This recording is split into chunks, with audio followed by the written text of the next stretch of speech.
Hello and welcome. I'm Kaibal, and today we'll be playing a pretty new game I got called Paint It Back.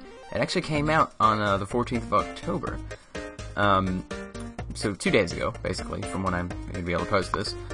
And oh, look, there's the ghost. So basically what had happened was that ghost scared away all the paintings, and now this dude's freaking out.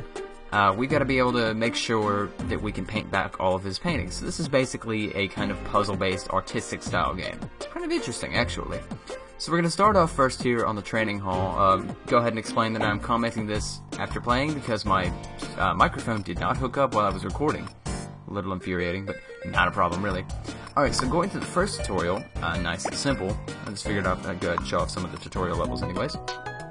It's going to show us how to start. So this is the studio. Okay.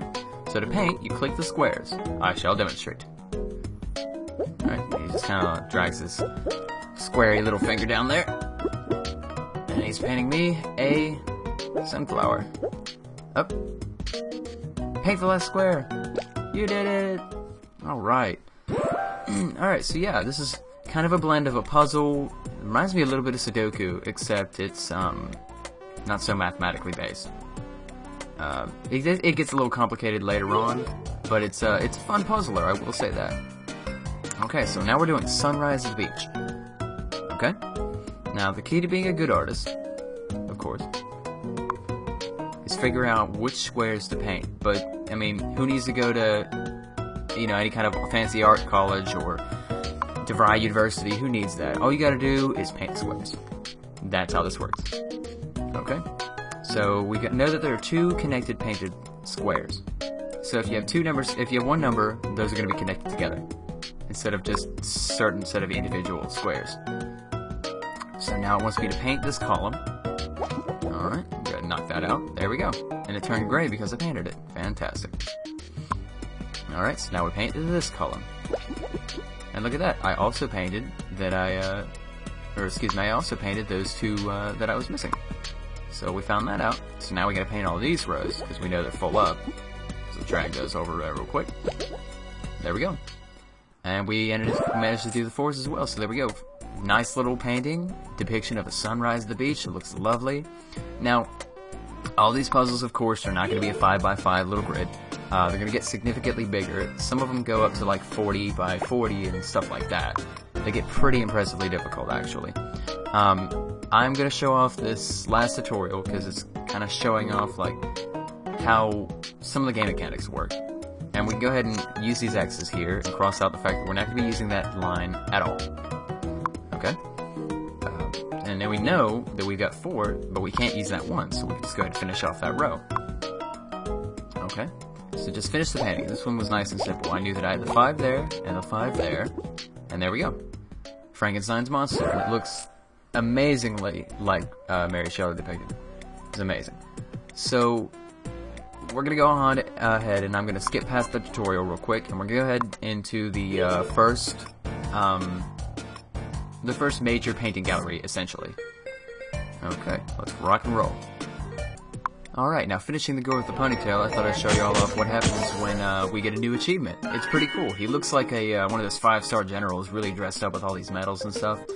And basically, he's got this thing that says, "Told you I'm an artist." He's pretty fancy. So every time you get an achievement, this is how it's displayed on his body, essentially. He's even got a trophy in his pocket. This guy's pretty successful, I will say that. Alright, so we've beaten the training hall, and now we're ready to move on to portraits. So this is going to be basically our first gallery we're going to start in, do some of our more complicated exhibitions and stuff like that. Okay, so let's pop in here. We got ourselves I don't want to call it the Mona Lisa, but she is painting herself. It probably is the Mona Lisa. Okay, so our first painting, she just ducked down there, that's nice. It's going to be the Skinny Santa. Alright, let's see how this one goes here.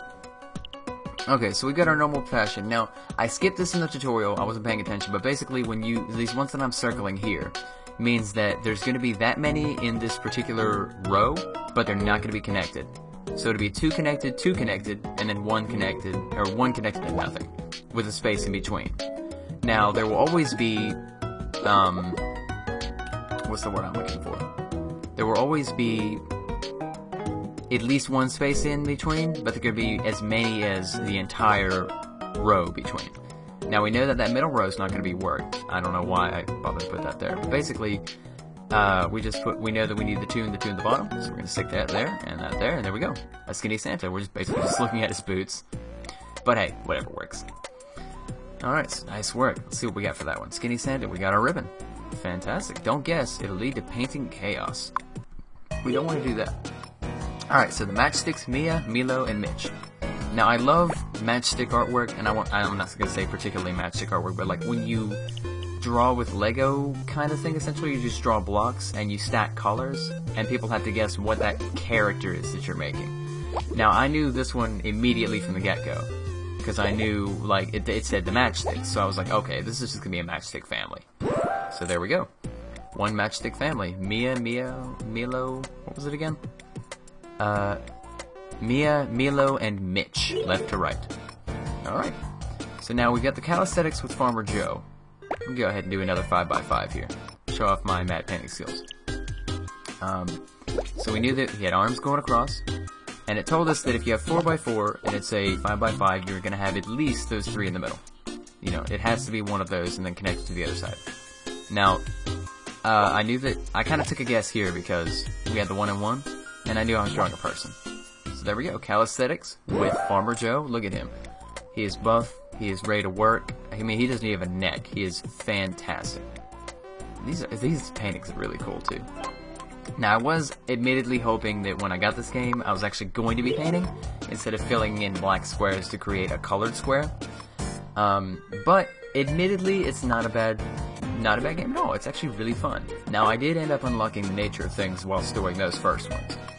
And we're gonna start off here real quick. We got a Bob Ross bear. It looks fantastic, just chill as hell. Painting up all of his favorite stuff. Now we're gonna do the fourth Thursday foul. When I first read that, I thought it said fourth thirsty foul, and oh my goodness. I immediately apparently started off by drawing a penis. Not intentionally, but hey, whatever, it's there. That's what they wanted me to do. Okay, so we're gonna go ahead. Come on, please get moving. I don't know what I was doing here. Okay, so let's see, we're gonna work out what we got here. So 3 there has to be, and then we got 2 connected. Okay, so I think we got that one working. We had the 4, so we need a little 4 trick. Where we have to have the 3 in the middle.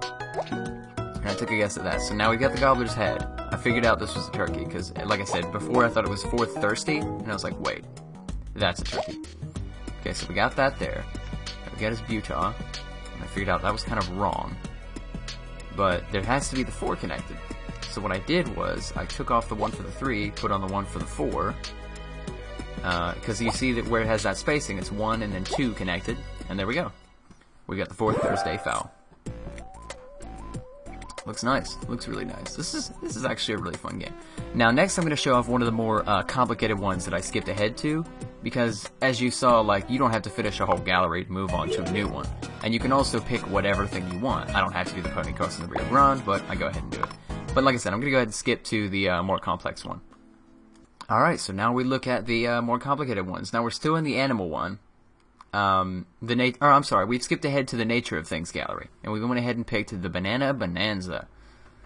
Alright, we're choosing this on Pro difficulty. It only gives you those Pro difficulty ones after you get to, this is Film of Sunrise. I do Banana Bonanza after that one. And they only get more complicated. As you see, we've got this huge, grid pattern. We've definitely stepped up from our last one.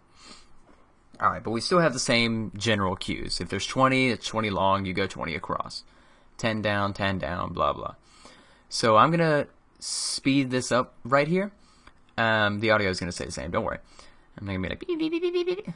But I'm going to go ahead and show off. So basically, this painting was a little more complicated to me because I didn't really know how to work out which parts went where. I knew that there were connected points, but I didn't really know how the connected points work in the actual artistic center, I guess I could say, how it particularly works. But basically, I had to work out, you've got the sizes, you have a certain amount across. After a little while, this became obviously repetitive, so I figured out what was working, and as you see, just like that, I was able to finally knock it out. But yeah, we've got ourselves here the film of a sunrise. I couldn't really tell that it was a sunrise because it was going sideways, but I figured out it was a film reel laid sideways.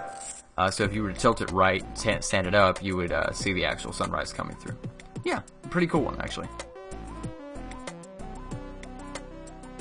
Alright, and this last one I'm going to show you off real quickly is called What's That Hissing Sound?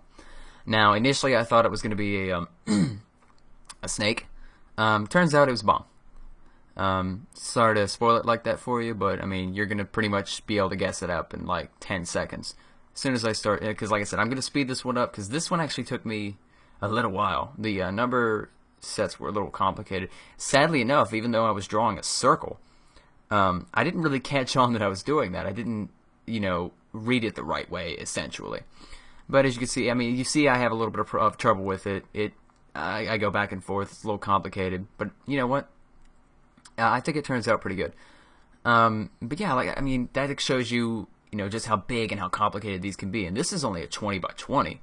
Like, these get significantly bigger. You do 40 by 40. I think there's one that's a by 60 in the later on ones, because I'm only in the 4th gallery right now. And I think there's up to 10. I scrolled through quite a bit near the end, and I showed off some of the galleries before. Not before in this video, but like while I was looking around myself. And as it turned out, yeah, there's quite a few of them in here. They get pretty complicated. They always start off easy, and they always get harder and harder throughout. But yeah, I will say, this is definitely a game I would recommend. As far as somebody getting it on sale, as it stands right now, it's on sale. As far as today goes, when I'm putting this video out on the 16th.